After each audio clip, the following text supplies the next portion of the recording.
നമ്മൾ ഒട്ടുമുക്കാലും റേഡിയോ അമേച്ചേഴ്സ് ഉപയോഗിക്കുന്നത് കോആക്സിയൽ കേബിളായിരിക്കും. വാങ്ങാൻ ലഭ്യത അതാണ് ഭേദം. പക്ഷേ എന്നാലും ചിലപ്പോൾ ബാൻഡിൽ ഡിസ്കഷൻ്റെ ഇടയിൽ ചിലരൊക്കെ ലാഡർ ലൈൻ ഉപയോഗിക്കുന്നു എന്ന് പറയാറുണ്ട്, കേട്ടിട്ടുണ്ടാവും. അപ്പോൾ എന്താണ് ഈ ലാഡർ ലൈൻ? കണ്ടാലൊരു കോണി പോലെ 2 വയറ് അതിൻ്റെ ഇടയിൽ സ്പേസർ വെച്ചിട്ട് കൃത്യമായ അകലത്തിൽ ആ വയറിങ്ങനെ വരും. അപ്പോൾ ഇതിൽ ഡയലക്ട്രിക് മെറ്റീരിയൽ, ഇൻസുലേറ്റർ മെറ്റീരിയൽ കുറവായതുകൊണ്ട് ലോസ് കുറവാണെന്നാണ് പറയണത്. അതായത് ഒരു ഉദാഹരണത്തിന് പറഞ്ഞു കഴിഞ്ഞാൽ കോആക്സിയൽ കേബിളിൽ ഒരു 2 dB ലോസ് വരുന്നിടത്ത് ലാഡർ ലൈനിൽ 0.2 dB ലോസേ ഉണ്ടാവുള്ളൂ. അപ്പോൾ അത് വളരെ ഉപയോഗമുള്ളൊരു കാര്യമാണ്. ലോസ് കുറയലാണല്ലോ, അപ്പം നമ്മുടെ കൂടുതൽ സിഗ്നൽ പുറത്തേക്ക് റേഡിയേറ്റ് ചെയ്ത് പോകും. പക്ഷേ അതിൻ്റെ വയറിൻ്റെ ഇൻസുലേഷൻ എന്താണ് ഉപയോഗിക്കുന്നത്, പെർമിബിലിറ്റി എത്രയാണ്, ഇതൊക്കെ അനുസരിച്ച് ക്യാരക്ടറിസ്റ്റിക് ഇമ്പിഡൻസ്, ലാഡർ ലൈൻ്റെ ഇമ്പിഡൻസ് മാറും. പിന്നെ വയറിൻ്റെ സ്പേസിങ്ങും വയറിൻ്റെ ഡയമീറ്ററും തമ്മിലുള്ള റേഷ്യോ, പിന്നെ കണ്ടക്ഷൻ വഴി എത്ര ലോസ് ഉണ്ടെന്നുള്ളതൊക്കെ അനുസരിച്ചിട്ട് സാധാരണ ഇമ്പിഡൻസ് ലാഡർ ലൈനിന് നമ്മുടെ കോആക്സിൻ്റെ പോലെ 50, 75 അങ്ങനെ കൃത്യമല്ല. ഒരു 450 ohms ഏകദേശം ഉണ്ടാവും. പക്ഷെ അത് ഉണ്ടാക്കുന്ന മെറ്റീരിയൽ എല്ലാം അനുസരിച്ച് കുറച്ച് അങ്ങോട്ട് കൂടി മാറും. 600 ohms വരെ ഉണ്ടാവാം.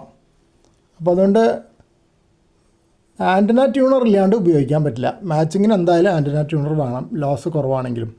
നമ്മളൊരു സാധാരണ ഡൈപോൾ ആൻറ്റന ഉപയോഗിക്കുകയാണെങ്കിൽ ലാഡർ ലൈനിൻ്റെ വലിയ ആവശ്യമില്ല. കാരണം അതിൻ്റെ ഫീഡ് പോയിൻ്റ് ഇമ്പിഡൻസ് ഒരു സാധാരണ കോആക്സിയൽ കേബിൾ RG213 ആണ് ഞാൻ ഉപയോഗിക്കുന്നത്. 50 ohms ആണല്ലോ RG213. അതുപോലെ റേഡിയോൻ്റെ ഇമ്പിഡൻസും 50 ohms തന്നെയാണ്. ഫീഡ് പോയിൻ്റ് നമ്മൾ ഒരു 1:1 കറണ്ട് ബാലൻസ് ഉപയോഗിക്കും.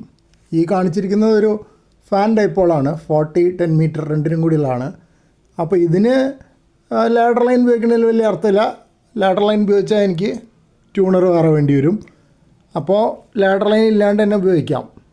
അത് റെസൊണൻറ്റ് ബാൻഡ്സിൽ ഉപയോഗിക്കുകയാണെങ്കിൽ, ഇപ്പോൾ 40-10 മീറ്റർ ഡൈപ്പോളാണെങ്കിൽ 40 മീറ്ററിൽ വർക്ക് ചെയ്യും. അതിൻ്റെ തേർഡ് ഹാർമോണിക് 15 മീറ്ററിൽ വർക്ക് ചെയ്യും.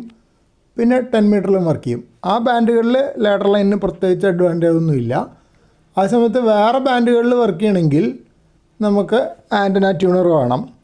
അപ്പോൾ അങ്ങനെ ആൻറ്റന ട്യൂണർ അത്ര മാച്ചിങ് അല്ലാത്ത ആൻറ്റനയ്ക്ക് ഉപയോഗിക്കുമ്പോൾ നോൺ റെസൊണൻറ്റ് ബാൻഡ് എന്ന് പറയും. കുറച്ച് SWR ഉണ്ടാവുമല്ലോ ലൈനിൽ.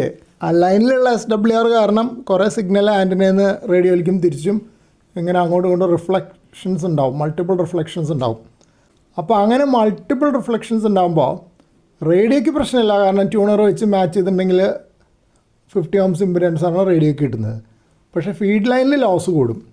അപ്പോൾ ആ ഫീഡ് ലൈൻ ലോസ് കുറയ്ക്കാൻ വേണ്ടിയിട്ട് ലോ ലോസ് സിസ്റ്റം, അതായത് ലാഡർ ലൈൻ ഉപയോഗിച്ചാൽ നന്നാവും. അപ്പോൾ ഞാൻ ഈ ആൻറ്റന വെച്ചിട്ട് വേറെ ബാൻഡിൽ വർക്ക് ചെയ്യുകയാണെങ്കിൽ ട്യൂണർ വെച്ച് ഞാൻ വർക്ക് ചെയ്യാറുണ്ട്. പക്ഷേ ലാഡർ ലൈൻ അല്ലാത്തതുകൊണ്ട് ലോസ് കൂടും എന്നാണ് പറഞ്ഞു വന്നത്. ഇത് സ്റ്റാൻഡിങ് വേവ് റേഷ്യോ അഥവാ SWRൻ്റെ കോൺസെപ്റ്റ് കാണിച്ചു തരാനുള്ള ഒരു ഡയഗ്രാമാണ്. അതായത് ആൻറ്റനയിലേക്കും തിരിച്ചും അങ്ങോട്ടും ഇങ്ങോട്ടും റിഫ്ലക്റ്റഡ് വേവ്സും ഫോർവേഡ് വേവ്സും കൂടി ഉണ്ടാകുമ്പോൾ സ്റ്റാൻഡിങ് വേവ്സ് വരും. അപ്പോൾ ആ സ്റ്റാൻഡിങ് വേവ്സിന് ഒരു മാക്സിമം ആംപ്ലിറ്റ്യൂഡും ഉണ്ടാവും, മിനിമം ആംപ്ലിറ്റ്യൂഡും ഉണ്ടാവും. അത് തമ്മിലുള്ള റേഷ്യോ ആണ് നമ്മൾ സാധാരണ സ്റ്റാൻഡിങ് വേവ് റേഷ്യോ അഥവാ SWR. അത് വോൾട്ടേജിൻ്റെ എടുക്കുകയാണെങ്കിൽ VSWR, വോൾട്ടേജ് SWR എന്ന് പറയും. കറണ്ടിൻ്റെ അതേപോലത്തെ ഗ്രാഫ് വരച്ചിട്ട് റേഷ്യോ എടുക്കുകയാണെങ്കിൽ അത് കറണ്ടിൻ്റെ SWR എന്ന് പറയാം. പക്ഷെ നമ്മൾ അധികം SWR എന്ന് പറഞ്ഞുകൊണ്ടിരിക്കുന്നത് വെറുതെ പറയുമ്പോൾ അത് VSWR ആണ് യൂസ് ചെയ്യുന്നത്, വോൾട്ടേജ് SWR. എൻ്റെ ചില ഹാം റേഡിയോ സുഹൃത്തുക്കൾ ലാഡർ ലൈൻ വാങ്ങിക്കാതെ ഹോം റോ ചെയ്തിട്ടുണ്ട്. അതായത് 2 വയർ എടുക്കുക, ഈക്വൽ ലെങ്ത്ത് എടുക്കുക. അതിൻ്റെ സ്പേസറായിട്ട് അവർ ഉപയോഗിച്ചത് നമ്മളെ ഡ്രിപ്പ് ഇറിഗേഷന് ഉപയോഗിക്കുന്ന പൈപ്പുണ്ട്, അതിൻ്റെ പീസസാണ് കൃത്യമായിട്ട് മുറിച്ചെടുത്തിട്ട് ലാഡർ ലൈൻ ആക്കിയത്. അപ്പോൾ അതിൻ്റെ ഗുണം എന്ന് വെച്ചാൽ അത് UV പ്രൊട്ടക്റ്റഡ് ആണ്. ഡ്രിപ്പ് ഇറിഗേഷൻ വെയിലത്തിടാനുള്ള സാധനമാണല്ലോ.